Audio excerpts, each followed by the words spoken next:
สบายดีท่านผู้ชมพบกับบ่าวเองคอนจินติโก้เนี่ยสัมภาษณ์ผู้ชมใช้ผลิตภัณฑ์จินติโก้ที่เพิ่นกินแล้วดีแล้วเห็นผลเนาะมื้อนี้ก็มานั่งอยู่กับเพิ่นละทักทายสบายดีกับเพิ่นเลยเจ้าสบายดีพอ เจ้าสบายดีโทษนะพอสิหยังเนาะซื้อบุญคงพ่อบุญคงนามสกุล นามสกุลคำพูมีเจ้าอ๋อปัจจุบันอายุจักปีแล้วพออายุ57 ปี57ปีเบิ่งยังหนุ่มคือ เจ้า บ่าว40 ปีเนาะท่านผู้ชมพ่ออยู่บ้านใดปัจจุบันอยู่บ้านหินซิวบ้านหินซิวเมืองสังทองเนาะเจ้าแม่นแหละเมืองสังทองแข่งกับแพงนครเฮาเจ้าเจ้าก็อยากถามพ่อว่าอันผลิตภัณฑ์จินติโก้นี่ก็ได้เบิ่งอยู่โทรภาพเนาะโทรภาพเรา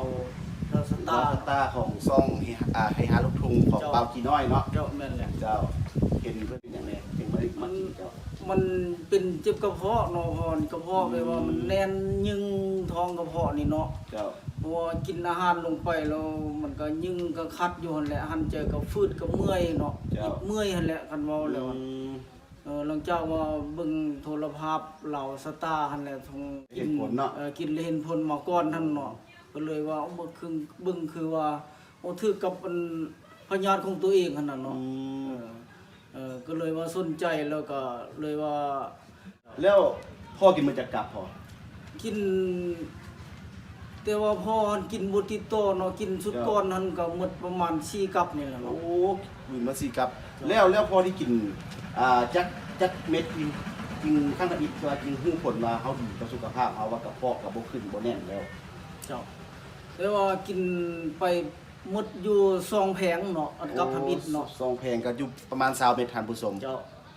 อันหมดอยู่ประมาณ2แผงแล้วก็รู้สึกว่ากินอาหารไปก็บ่คัดบ่แน่นบ่ยึงท้องน่ะเนาะ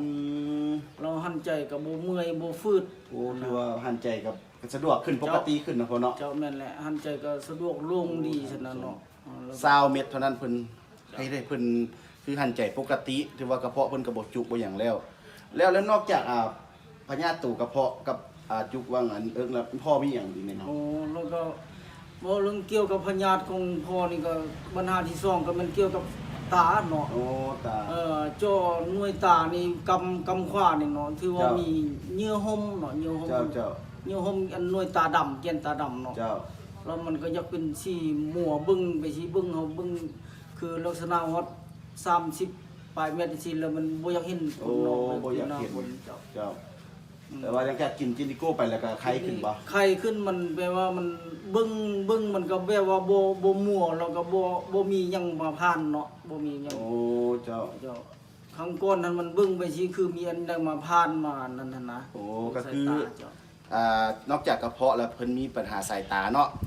คือว่าเบิ่งประมาณ20-30 เมตรนี่เพิ่นจะมีอันแบบพางๆตาที่ว่าได้กินจินติโก้ไป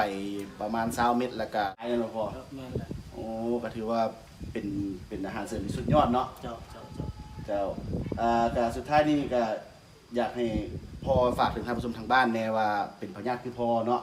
อยากให้มาลองใช้ผลิตภัณฑ์จินติโก้และทางจินติโก้เฮาบ่ได้มาซื้อจ้างพ่อคือพ่อเจ็บแท้กินแล้วเห็นผลแท้พ่อจริงให้สัมภาษณ์เนาะเจ้าพ่อเชิญเลยพ่อเจ้าจังซั่นก็ตูบุญคงคำพูมีเนาะอยู่บ้านหินซิวเมืองสังทองนครหลวงจันทร์นี้